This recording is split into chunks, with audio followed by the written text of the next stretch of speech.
Assalamualaikum warahmatullahi wabarakatuh. Kami dari kelompok 4 akan menjelaskan tentang wawasan Nusantara dan geopolitik.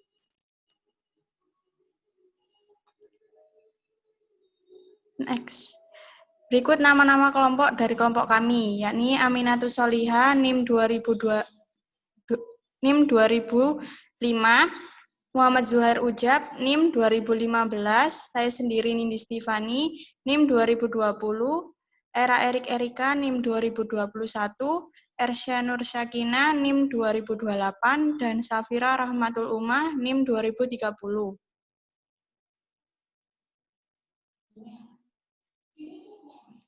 Pengertian wawasan Nusantara. Menurut Garis Besar Haluan Negara atau GBHN tahun 1998,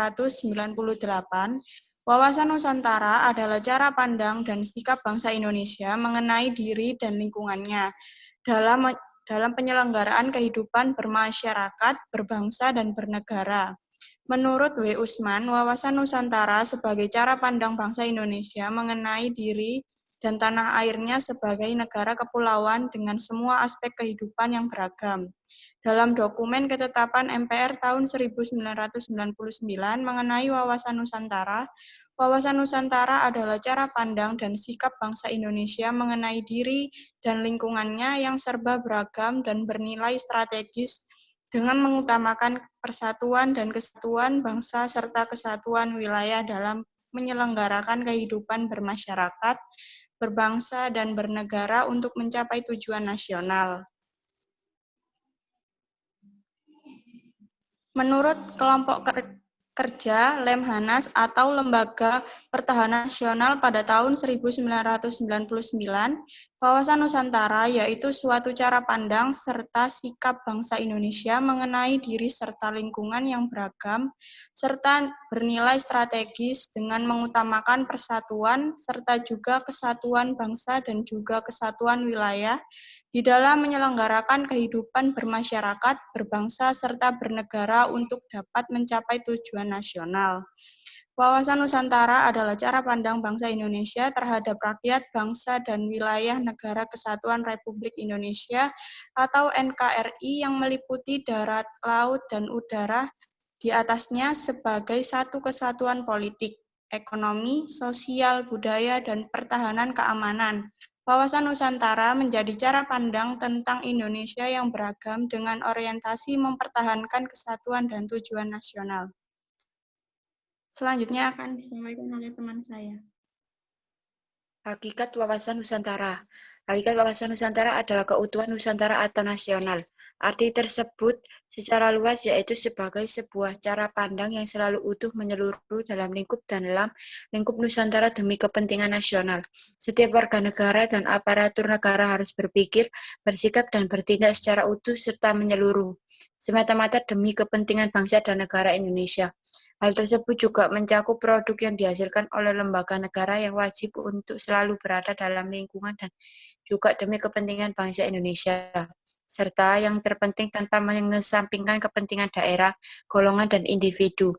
Itulah mengapa hakikat wawasan Nusantara ini ialah keutuhan serta kesatuan wilayah nasional atau persatuan bangsa serta wilayah. Di dalam garis besar haluan negara atau GBHN disebutkan juga apabila hakikat dari wawasan Nusantara diwujudkan dengan pernyataan bahwa Kepulauan Nusantara ialah sebagian satu kesatuan ekonomi, politik, sosial, budaya, serta pertahanan keamanan.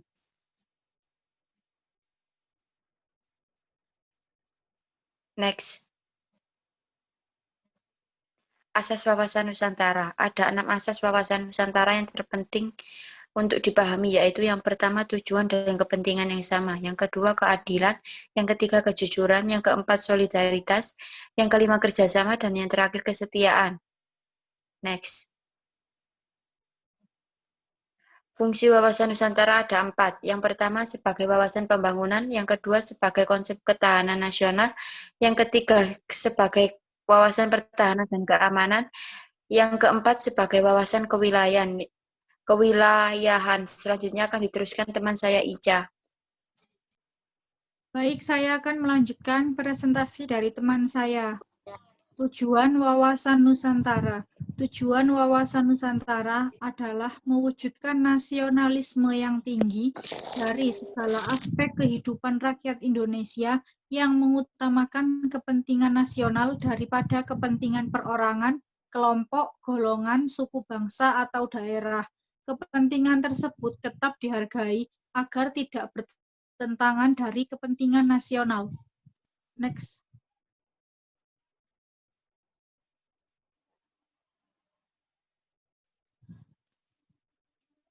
Selanjutnya, kedudukan wawasan Nusantara.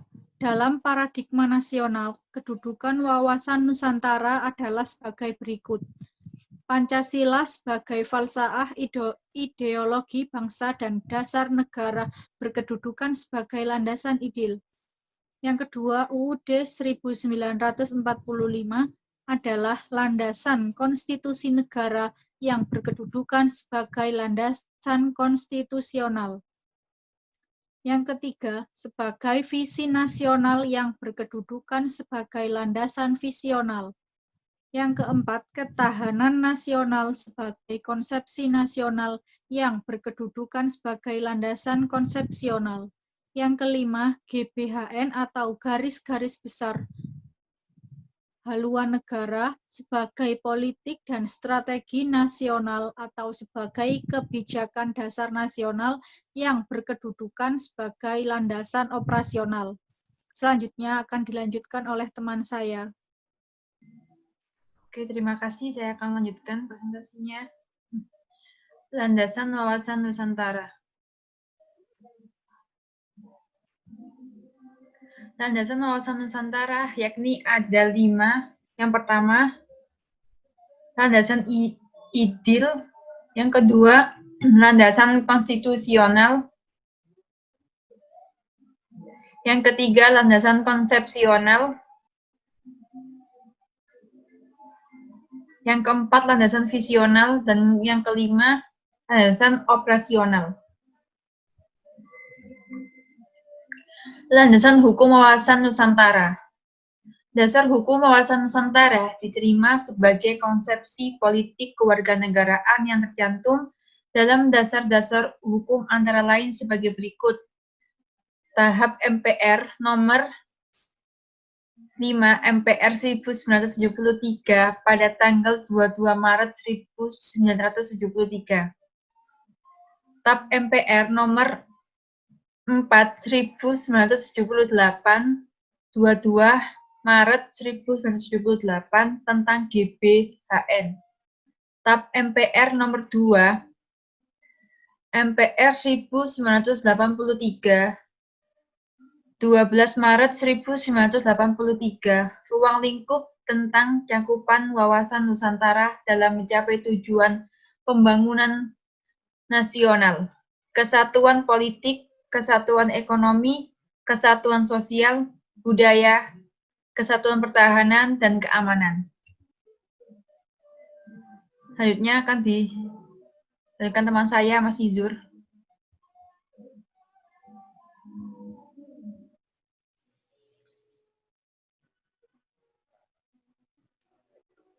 Baik. Saya akan melanjutkan presentasi dari teman saya. Pengertian geopolitik. Geopolitik, kata ini berasal dari politik ego. Politik dan ego berarti bumi.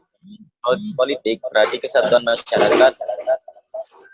Geopolitik bisa juga disebut dengan kawasan Nusantara.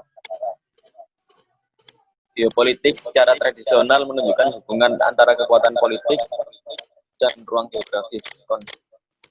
Konteksnya, geopolitik sering dilihat sebagai persyaratan untuk belajar pemikiran strategi berdasarkan kepentingan relatif dari darat dan laut kekuatan dalam sejarah dunia. Tradisi geopolitik konsisten meneliti korelasi kekuatan geopolitik dalam politik dunia, identifikasi wilayah internasional, dan hubungan antara darat dan laut maupun. Next.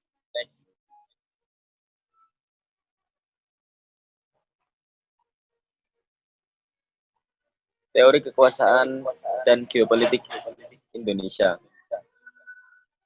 Paham kekuasaan Bank Indonesia menganut paham tentang perang dan damai, yaitu bangsa Indonesia cinta damai, tetapi lebih cinta kemerdekaan dan kedaulatannya.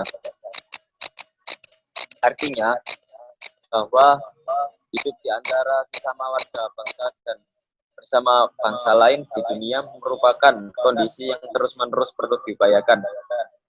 Sedangkan penggunaan kekuatan nasional dalam wujud perang hanyalah digunakan untuk mempertahankan kemerdekaan, kedaulatan, martabat bangsa dan integritas nasional, serta sedapat mungkin diusahakan agar wilayah nasional tidak menjadi ajang perang. Konsekuensinya, bahwa Indonesia harus merencanakan, mempersiapkan, dan mendayagunakan sumber daya nasional secara tepat dan terus-menerus secara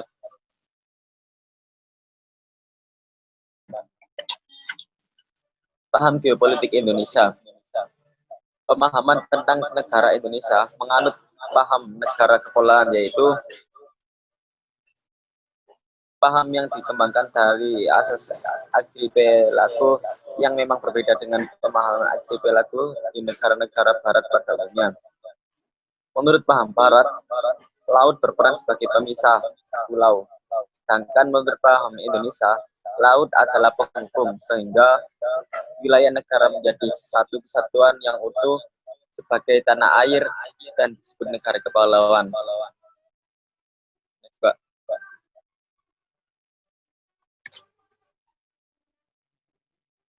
Wawasan benua.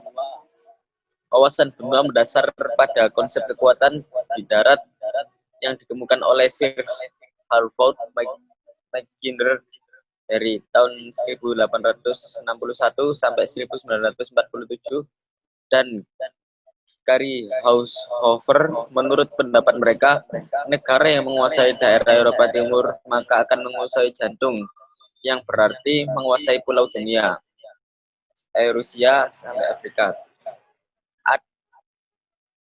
Dan yang dapat menguasai pulau dunia adalah akan menguasai dunia. Menurut wawasan di Gandara mendasar pada konsep kekuatan di udara yang ditemukan oleh Giulio Doucet dari tahun 1869 sampai 1930, J.F. Charles Burles dari tahun 1878 sekian. William Bill Mitchell dari tahun 1877 sampai 1946. A. Saversky dari tahun 1894 sampai sekian. Menurut konsep ini, kekuatan di udara merupakan daya tangkis yang ampuh terhadap segala ancaman dan dapat melumpuhkan kekuatan lawan dengan menghancurkan sehingga tidak mampu lagi bergerak menyerang. Menurut wawasan bahari berdasarkan pada konsep kekuatan di lautan. Tokohnya adalah Sir Walter Raleigh yang menyatakan siapa yang menguasai lautan yang akan menguasai perdagangan, dan siapa yang menguasai perdagangan berarti akan menguasai dunia. Tokoh lainnya Albert Thayer Mahan yang mengumumkan bahwa kekuatan laut sangat vital bagi pertumbuhan, kemakmuran, dan keamanan nasional. Menurut wawasan kombinasi merupakan integritas ketiga wawasan, yaitu wawasan benua, wawasan bahari, dan wawasan dirgantara yang mencakup pulau teori daerah batas Rimland dari Nicholas J. Speakman. Teori Speakman inilah pada dasarnya yang melandasi wawasan kombinasi dan banyak memberikan inspirasi kepada negarawan, ahli-ahli geopolitik, dan strategi untuk menyusun kekuatan negara dewasa ini.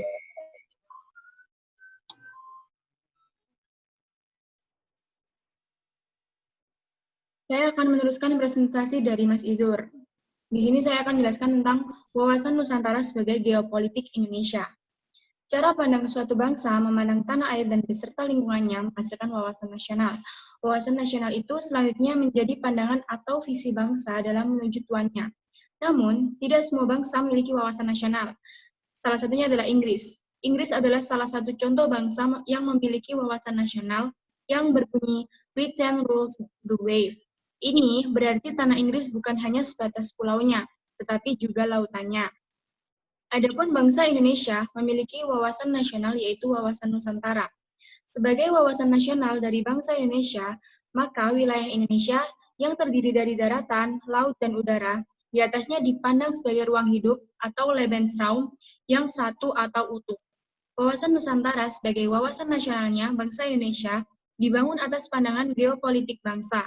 Pandangan bangsa Indonesia didasarkan kepada konstelasi lingkungan tempat tinggalnya yang menghasilkan konsepsi wawasan Nusantara. Jadi, wawasan Nusantara merupakan penerapan dari teori geopolitik bangsa Indonesia.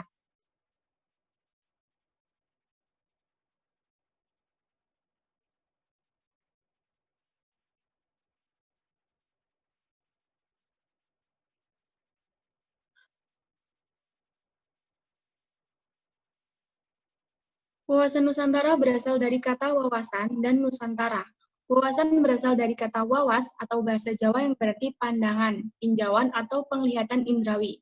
Selanjutnya muncul kata mawas yang berarti memandang, meninjau, atau melihat. Wawasan artinya pandangan, tujuan, penglihatan, tanggap indrawi, dan wawasan berarti pula cara pandang, cara melihat. Kedudukan wawasan Nusantara adalah sebagai visi bangsa. Visi adalah keadaan atau rumusan umum mengenai keadaan yang diinginkan. Wawasan nasional merupakan visi bangsa yang bersangkutan dalam menuju masa depan. Visi bangsa Indonesia sesuai dengan konsep wawasan Nusantara adalah menjadi bangsa yang satu dengan wilayah yang satu dan utuh pula. Jadi kesimpulan yang dapat kita ambil adalah bahwa wawasan Nusantara adalah pandangan untuk menjadi bangsa yang satu dan utuh dalam satu kesatuan Republik Indonesia. Untuk mencapai tujuan nasional, maka diperlukan suatu paham geopolitik dan dikembangkan menjadi wawasan Nusantara dan diwujudkan pula sebagai satu kesatuan politik, ekonomi, sosial, budaya, pertahanan, keamanan. Kesatuan wawasan Nusantara ini juga dilakukan dengan cara desentralisasi dalam penyelenggaraan pemerintahan. Sekian yang dapat kelompok kami presentasikan mengenai wawasan Nusantara dan geopolitik. Wassalamualaikum warahmatullahi wabarakatuh.